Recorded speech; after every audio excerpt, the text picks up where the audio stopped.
Everywhere you go, in the city or the country, rock beds are beneath you for thousands of feet.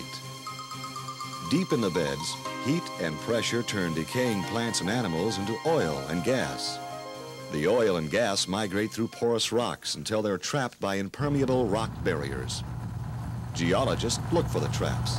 Exploration companies drill wells into them, searching for oil and gas. Before drilling can begin, division engineers must approve the drilling plans. The plans include the protection of surface and underground environments. During drilling, heavy drilling mud is circulated into the well to control underground pressures. Blowout prevention equipment installed on every wellhead acts as a backup pressure control system. With it, a well can be shut in at any time. Division engineers specify the blowout prevention equipment used on each well. They witness tests to ensure the equipment is in operating order. Good well control training and widespread use of blowout prevention equipment have made California blowouts rare.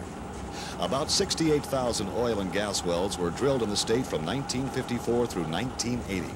Only 31 blowouts occurred during this time, with little environmental damage.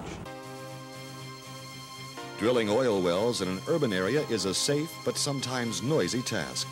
Therefore, drilling rigs are especially designed to muffle sound. At more permanent locations, drill sites are built to blend in with other structures in the area.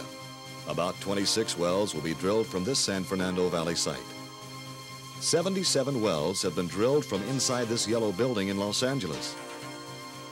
Derricks on this landscape drilling island in Long Beach Harbor have been mistaken for apartment buildings. Most oil and gas wells are drilled through water zones. Fluids from oil, gas, and water zones must not mix. To prevent this during drilling, heavy mud is pumped into the well bore. These zones are sealed when sections of pipe, called casing, are cemented in the hole. Cement is pumped down the well, through the casing, out beneath it, and back to the surface.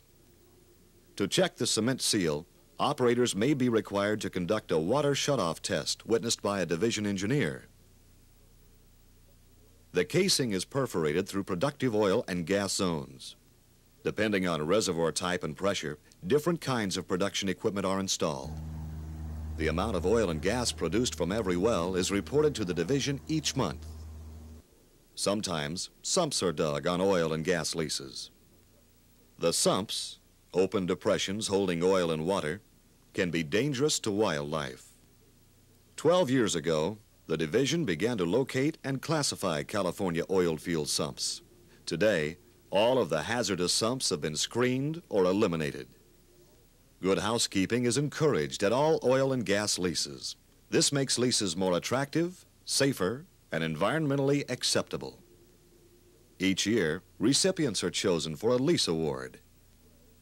Dry holes and wells no longer commercially productive are abandoned. To abandon a well, cement is placed across all oil zones, freshwater, saltwater contact zones, and at the surface. The rest of the well is filled with heavy drilling mud. Before 1915, many California wells were abandoned incorrectly. Today, when these wells are found, they are properly abandoned. Money from a special fund may be used for the work. The Division of Oil and Gas protects California's oil, gas, and geothermal resources. It encourages the wise development of these natural resources through good conservation and engineering practices.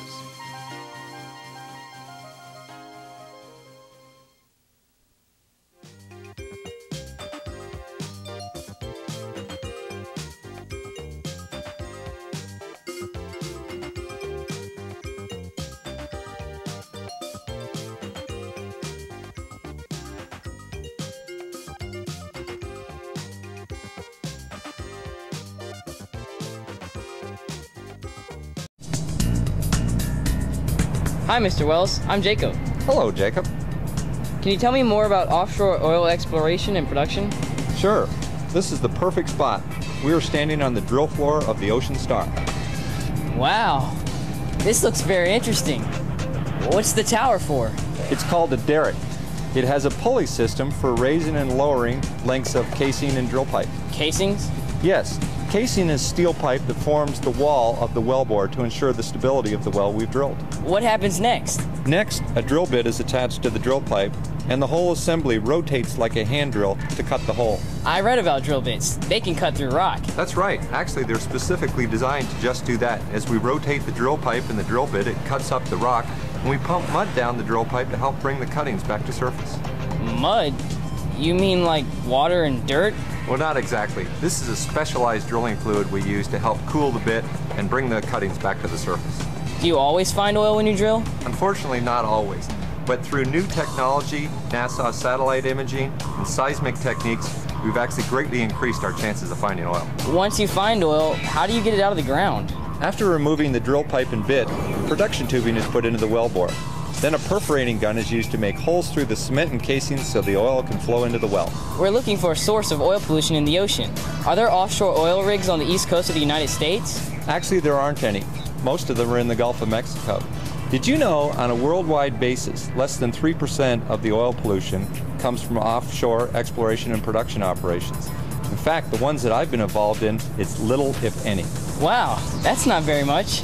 Where does most of the oil pollution come from? Actually, in North American waters, greater than 60% comes from natural seepage.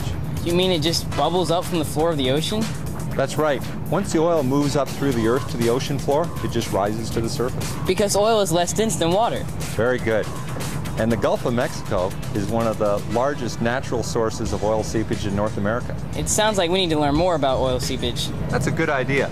A marine geologist can help you learn more about the geology and topography of the ocean floor. Thanks, Mr. Wells. You're welcome. While you're here, let me show you more of the drilling rig.